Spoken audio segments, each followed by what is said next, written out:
পাঁচ দফা দাবি আদায়ের লক্ষ্যে রংপুর কেন্দ্রীয় ঈদগাহ মাঠে বিভাগীয় সমাবেশের আয়োজন করেছে সমমনা ইসলামী ৮টি দল। জাতীয় নির্বাচনের আগে গণভোট, সংসদের উভয় কক্ষে পিআর ব্যবস্থা, আওয়ামী লীগের বিচার এবং জাতীয় পার্টি সহ ১৪ দল নিষিদ্ধের দাবিতে এই সমাবেশ করা হচ্ছে।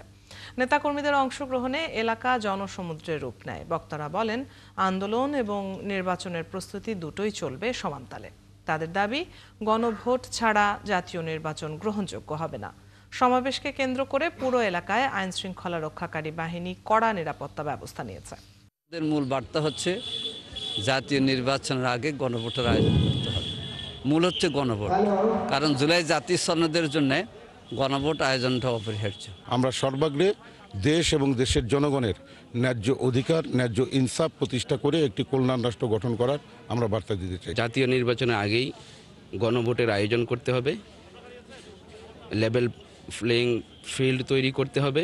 সেক্ষেত্রে সরকারকে ভূমিকা নিতে হবে। ৫ দফা দাবি নিয়ে আমরা এসেছি। ৫ দফা দাবিগুলো আমরা আদায়ের জন্য, এই ৫ দফা দাবি আদায়ের জন্য ইসলামী সমমনা যে ৮ দল আমরা একত্রিত হয়েছি, এই দাবি আদায়ের জন্য আমরা মাঠে নেমেছি।